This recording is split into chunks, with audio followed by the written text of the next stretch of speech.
Welcome to the Jenny and Johnny Show. I'm Jenny. And I'm Johnny. And if you're listening to this episode, chances are you're either a non-native English speaker preparing for interviews, or you know someone who is. And before we dive in, I want to acknowledge something. If you're working in a language that's not your native tongue, you're already doing something incredibly difficult that deserves respect. Absolutely. You're operating at a higher level of cognitive load than native speakers. You're translating, adapting, and code switching, often without even realizing it. So if you've ever felt like you're working twice as hard to communicate half as well, you're not imagining it. But that challenge, it's also proof of your capability. Exactly. Now, let's talk about what we're covering today. We're breaking this into three main parts. Part 1. The mindset shift. How to reframe your language barrier as a competitive advantage. Part 2. Practical communication strategies. Specific techniques to communicate clearly and confidently, even when you're not fluent. Part 3. Handling difficult moments. What to do when you don't understand a question, when you freeze up, or when you're worried about your accent. And throughout, we'll give you exact phrases, real examples, and actionable tactics you can use in your next interview. Ready? Let's start with the biggest game changer. All right, let's address the elephant in the room. Many non-native speakers walk into interviews thinking, my accent is going to cost me this job. And that fear is real. We're not going to pretend discrimination doesn't exist, or that some people don't have biases. Absolutely. But here's what I learned from sitting on hiring panels. Most professional interviewers care way more about whether you can do the job than how you sound. What do you mean? I mean that in 90% of professional settings, what matters is, can you communicate your ideas clearly? Can you collaborate with a team? Can you solve problems? Your accent doesn't prevent any of those things. So it's not about sounding like a native speaker? Not at all. Some of the most successful global leaders have strong accents. Satya Nadella, CEO of Microsoft, Indian accent. Sundar Pichai, CEO of Google, Indian accent. Indra Nooyi, former CEO of PepsiCo, Indian accent. The list goes on. So what are interviewers actually listening for? Three things: clarity, confidence, and competence. Can they understand what you're saying? Do you sound sure of yourself? And can you demonstrate you know what you're talking about? Okay, let's break those down. First, clarity. This doesn't mean perfect grammar or zero accent. It means, can the interviewer follow your thoughts? So how do you ensure clarity, even if your English isn't perfect? Structure your answers. Use frameworks. For example, if they ask, tell me about a challenge you faced, don't ramble. Use the STAR method: situation, task, action, result. Because structure creates clarity, even if your sentences aren't grammatically perfect. Exactly. Let me give you an example. Bad answer. So, one time there was problem with project and deadline, and I tried many things and talked to people, and finally it worked out. That's confusing even for a native speaker. Now here's a structured answer. I will tell you about one situation. Our team had project with deadline in 2 weeks, but client changed requirements. This was the situation. My task was to find solution quickly. My action: I called emergency meeting. I divided work into smaller parts, and I negotiated with client for extra 3 days. The result? We delivered on time, and client was very happy. That's so much clearer. Even if the grammar isn't perfect, I can follow exactly what happened. That's the key. Structure creates clarity. Use phrases like first, second, finally, the situation was, my action was, the result was. These are like signposts that guide the listener through your answer. Next, confidence. And this is huge for non-native speakers because the tendency is to apologize for your English. Oh, I've seen this. Sorry for my bad English. Excuse my accent. I hope you can understand me. Never, ever do this in an interview. Why? Because you're planting doubt in the interviewer's mind before you've even started. You're saying, I'm not good enough, before they've had a chance to evaluate you. So, what should you do instead? Speak with confidence. If you need to slow down confidently. If you need to think, pause confidently. Never apologize for your accent. What if you genuinely make a grammar mistake? Correct it and move on. Sorry, I mean to say, or let me rephrase that. Don't dwell on it. Native speakers make mistakes too. I love this. It's about owning your communication style rather than apologizing for it. Exactly. Your confidence affects how people perceive your competence. If you sound sure of yourself, they'll be more confident in you. Okay, now for the big mindset shift. How do you actually turn being a non-native speaker into an advantage? This is my favorite part. Here are the actual advantages you have. 1. You speak multiple languages. In a global economy, that's incredibly valuable. 2. You have cultural intelligence. You understand different perspectives and can work with diverse teams. 3. You've proven you can learn difficult skills. Learning a new language shows persistence and adaptability. 4. You're used to navigating ambiguity and solving problems creatively. So how do you communicate these advantages in an interview? You weave them into your answers. When they ask, what makes you unique? Or what do you bring to the team? That's your moment. What me an example? What makes me unique is my multicultural background. I speak 3 languages, Hindi, English, and Spanish, which allows me to work effectively with global teams. In my last role, this helped me bridge communication gaps between our US office and our development team in Mexico. I was able to understand both perspectives and find solutions that worked for everyone. Yes, you just turned a potential weakness into a clear competitive advantage. And notice, I didn't apologize for my accent. I led with value. Okay, mindset sorted. Now let's talk practical tactics. What's the number one thing non-native speakers should do to prepare? Over prepare, and I mean that in the best way. What does that look like? Write out your answers to common questions. Not to memorize them word for word, but to figure out how to express your ideas clearly in English. So it's like creating your own language bank? Exactly. For each major question, tell me about yourself, what's your greatest strength, describe a challenge, write out bullet points in English. Then, practice saying them out loud. This is crucial. Yes, don't just read them silently. Practice speaking them until the words feel comfortable in your mouth. And here's a pro tip. Record yourself on your phone. Listen back. Are you clear? Are you speaking too fast? Too quiet? This is especially important for non-native speakers because you might not notice when you're mumbling or rushing through words you're less confident about. Next strategy. Use simple, clear language. Don't try to impress with complicated vocabulary. This is huge. Many non-native speakers think they need to use fancy English to sound professional. Wrong. Why? Because simple language is clear language. Native speakers who are good communicators also use simple words. Can you give examples? Instead of, I endeavor to facilitate collaborative synergy, say, I help the team work together. Instead of, I implemented a comprehensive strategy, say, I created a plan and put it into action. Instead of, I possess extensive experience in, say, I have 5 years of experience in. See how much clearer that is? And you sound more confident because you're not struggling with complex vocabulary.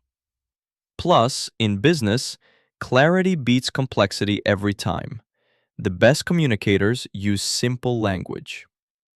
Okay, this next one is gold. What do you do when you're asked a question and you need a moment to formulate your answer in English? You use what I call buying time phrases. These are professional ways to give yourself a few seconds to think. Give us the list. Here are the best ones. That's a great question. Let me think about that for a moment. I want to give you a thoughtful answer. Give me just a second. Interesting question. Let me organize my thoughts. I'd like to share a specific example. One moment. These work for everyone, not just non-native speakers. Exactly. And they make you sound thoughtful, not like you're struggling. What if you need to translate something in your head? Same approach. Let me think about the best way to explain this. That gives you time to mentally translate without announcing that you're translating. And honestly, a thoughtful pause is way better than rushing into a rambling, unclear answer. Here's another crucial strategy. When you're not 100% sure you understood a question, repeat it back. How does this work? You say, just to make sure I understand correctly, you're asking about your interpretation of the question. Give us an example. Interviewer asks, can you walk me through your approach to stakeholder management when you have competing priorities? And maybe you're not sure what "walk me through" means, or stakeholder management is not a term you use often. So you say, just to make sure I understand, you want to know how I handle situations when different people want different things, and I need to prioritize? Yes, this does three things. 1. It confirms you understood correctly. 2. It gives you more time to think about your answer. 3. It shows you're a careful listener who wants to give relevant answers. And if you got it wrong, the interviewer will correct you, and now you understand the question perfectly. And if you got it wrong, the interviewer will correct you, and now you understand the question perfectly. Let's talk about pronunciation. What if there are specific English sounds you struggle with? First, know that perfect pronunciation is not required. But if certain words consistently trip you up, here's what to do. 1. Practice the specific words you'll need to use: company names, technical terms, industry jargon. 2. If you really can't pronounce something, find an alternative way to say it. For example, If entrepreneur is hard for you, say business owner instead. If collaborate is tricky, say work together. smart. Use words you're confident saying rather than struggling with words you're not. 3. If you need to use a technical term you're not sure how to pronounce, you can literally say, I'm not sure if I'm pronouncing this correctly, but we used... That's honest and professional. It shows self-awareness. Here's something many non-native speakers don't realize. They often speak too quietly because they're self-conscious about their accent. And that creates a bigger problem than the accent itself. Exactly. If the interviewer can't hear you, it doesn't matter how good your answer is. So what's the solution? Practice speaking at about 75% of what feels like too loud to you. What feels too loud to you is probably just right for the listener. And slow down. Many non-native speakers rush through their words, which makes them harder to understand. Here's a specific technique. Put a period in your mind after every sentence. Pause. Breathe. Then start the next sentence. This sounds robotic when I describe it, but it actually sounds natural and confident when you do it. Try this right now. I have 5 years of experience in project management. In my last role, I led a team of 8 people. We successfully completed 15 major projects. See? Those pauses make you sound thoughtful and give the listener time to process what you're saying. Okay, now for the moment everyone fears. What do you do when you straight up don't understand what the interviewer asked? This happens to everyone, native and non-native speakers alike. but non-native speakers often panic more. So, what's the move?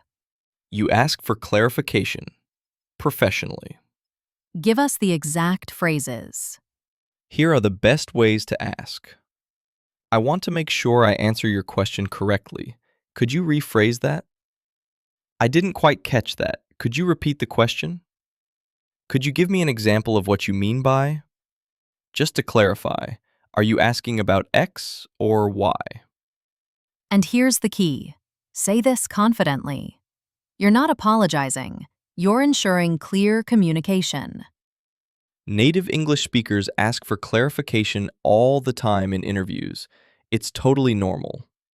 What if you understand most of the question, but there's one word or phrase you don't know? Ask about that specific part. I understand the question, but I'm not familiar with the term X. Could you explain what that means? This actually makes you look smart because you're identifying the exact gap in your understanding. Next scenario. You're in the middle of answering and suddenly your mind goes blank. You can't remember the English word you need. Oh, this is the worst feeling. Here's what you do. Don't panic. Use a placeholder phrase while you think. Like what? What's the word I'm looking for? Ah, yes. Or, how do I say this in English? We call it, or, the English term for this is, And if you really can't remember the word? describe it. The person who is responsible for managing the whole company is perfectly fine if you can't remember CEO. Or, the process where we check for mistakes before releasing, if you can't remember quality assurance. Communication is about getting your meaning across, not using perfect vocabulary. And honestly, being able to describe something when you don't know the exact word shows strong communication skills. Okay, uncomfortable but important topic. What if someone comments on your accent? Like if the interviewer says, "I'm having trouble understanding your accent." First, know that this is often not malicious. They might genuinely be struggling to understand. So don't get defensive. Right. Respond professionally. I appreciate you letting me know. I'll speak more slowly. Please let me know if you'd like me to repeat or clarify anything.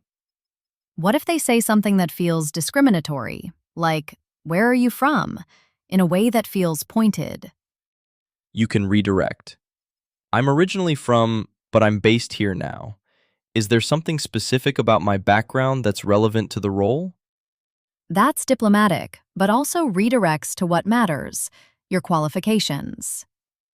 And honestly, if a company discriminates based on accent, that's a red flag about their culture. You don't want to work there anyway. Let's talk about industry jargon and technical terms. These can be extra tricky for non-native speakers.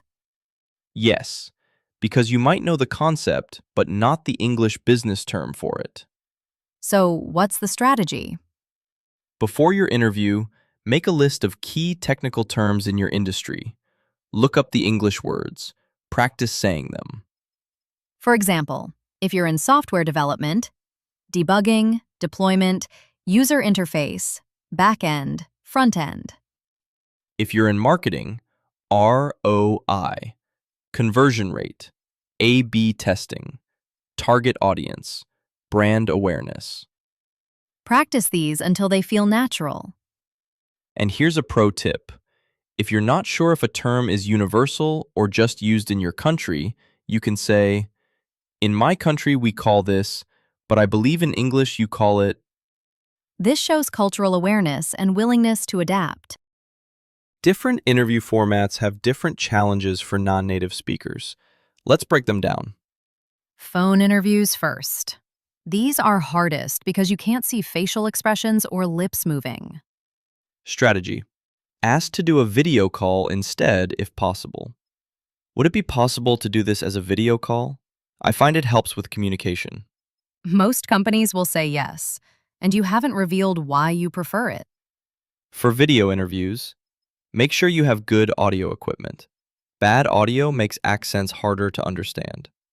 And turn on captions if the platform offers them. Zoom, Google Meet, Teams all have this. For in-person, this is actually often easier because you have body language and context clues. Plus, you can use visual aids. Let me draw this out. Or, can I show you on paper? If you're struggling to explain something verbally. Let's give our listeners a toolkit of phrases that build confidence and credibility, even when English isn't your first language. Yes, these are phrases that show you're thoughtful and professional. Opening phrases. Thank you for this opportunity to speak with you today. I'm excited to discuss this role and share how my experience aligns. I appreciate you taking the time to meet with me. Transition phrases. Let me give you a specific example. To add to that point, this connects to my experience with. Another relevant example would be Clarifying phrases. Just to make sure I understand. In other words, what I mean to say is, let me explain that more clearly. closing phrases. Does that answer your question? Would you like me to expand on any part of that?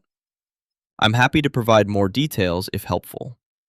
When verbal communication is challenging, body language becomes even more important. Absolutely. Here's what to focus on. Eye contact. Maintain good eye contact. This shows confidence, even if your words aren't perfect. Posture. Sit up straight, lean slightly forward. This shows engagement and confidence. Nodding. Nod while the interviewer speaks to show you're following along. Gestures. Use hand gestures to illustrate your points. This can help clarify meaning even if words fail you. Facial expressions. Smile appropriately. Show enthusiasm through your expression. Your nonverbal communication can actually compensate for verbal challenges. Here's something many people don't realize. The follow-up email is your secret weapon as a non-native speaker. Why? Because you have time to craft your thoughts carefully in writing. You can use grammar checkers, get help from friends, make sure everything is perfect. Brilliant. So even if you stumbled in the interview, your follow-up can be flawless. Here's the template. Dear name, thank you for taking the time to speak with me today about the position role. I enjoyed learning more about specific project or aspect they discussed. I wanted to expand on something you feel you didn't explain well in the interview. I'm very excited about the opportunity to bring my skills in XYZ to your team. Please let me know if you need any additional information. Best regards, your name. This email serves multiple purposes. 1. It shows your written English is strong, even if your spoken English is less confident. 2. It gives you a chance to clarify anything you feel you communicated poorly. 3. It reinforces your interest and professionalism. This is huge. Use this to your advantage. Before we wrap up, I want to share some real examples of non-native speakers who crushed interviews. Yes, let's make this concrete. Example 1. I interviewed a candidate from China for a senior engineering role. His English was intermediate at best, but he came with a portfolio of his work, and when he struggled to explain something verbally, he'd open his laptop and show me. Here, let me show you what I built. He got the job because his work spoke for itself. That's brilliant. He compensated for language barriers with visual proof. Example 2. A woman from Brazil interviewing for a marketing position. She started by saying, I want to be honest. I sometimes struggle with complex English phrases, but I'm fluent in Portuguese, Spanish, and English, which has been valuable in working with international clients. She reframed potential weakness as strength. Love it. She took control of the narrative. Example 3. A candidate from India who, when he didn't understand a question, would say, I want to give you a relevant answer. Could you give me an example of what you mean? He asked clarifying questions throughout the interview. Know what the hiring manager said? He's a great communicator because he makes sure he understands before responding. That's the key. Good communication isn't about perfect English. It's about effective exchange of ideas. All right, we're coming to the end. Johnny, what's your final piece of advice for non-native English speakers facing interviews?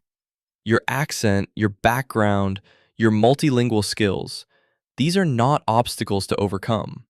They are assets that make you valuable in a global workplace. Yes, the companies worth working for recognize this. If you can communicate clearly enough to do the job, your accent doesn't matter. And guess what? Clear communication is a skill you can practice and improve. My advice: stop trying to sound like someone you're not. Focus instead on communicating your value clearly and confidently. And remember, you're already doing something incredibly difficult by working in a second language. That alone shows adaptability, intelligence, and determination. Those are exactly the qualities employers are looking for. Let's give our listeners concrete action steps they can take right now. This week, write out answers to the top 5 interview questions in English, practice saying them out loud, and record yourself. Make a list of technical terms in your industry and practice pronouncing them. Watch English language interviews on YouTube to hear how others structure answers. Before your next interview, research the company and prepare questions to ask. Write them down. Practice the buying time phrases until they feel natural. Prepare a 60-second introduction about yourself. Plan how you'll turn your multilingual background into a strength statement. Test your tech, audio, video, if it's a virtual interview. During the interview, speak slowly and clearly. Don't rush. Use structure: first, second, finally. Situation, task, action, result. Ask for clarification when needed without apologizing. Use simple, clear language over complex vocabulary. Focus on communicating your value, not perfecting your grammar. After the interview, send a well-written follow-up email within 24 hours. Clarify any points you feel you didn't communicate well. Reflect on what went well and what to improve for next time. Remember, English is just a tool for communication. Your skills, experience, and value are what really matter. Companies are looking for people who can do the job, solve problems, and work well with others. If you can demonstrate those things, your accent is irrelevant. And for hiring managers listening, don't let language barriers blind you to great talent. Some of your best hires might be people who speak English as a second, third, or fourth language. Cultural diversity and multilingual skills are assets that make teams stronger. All right, if this episode helped you, please share it with someone who needs to hear it. We'd also love to hear your success stories. Tell us how your interview went. And if you have specific questions we didn't cover, drop them in the comments. We might do a follow-up episode. Don't forget to download our free interview cheat sheet. It has all the frameworks and phrases we discussed today. You've got this. Your unique background is your superpower. Go show them what you're capable of. This has been the Jenny and Johnny Show. I'm Jenny. And I'm Johnny. Until next time, keep leveling up. That's a great question. Let me think for a moment. I want to give you a thoughtful answer. 1 second. Let me organize my thoughts on this. Just to make sure I understand, you're asking about... Could you rephrase that? Could you give me an example of what you mean? Let me say that more clearly. What I mean to say is, to put it simply, Let me give you a specific example. Based on my experience, I'm confident that...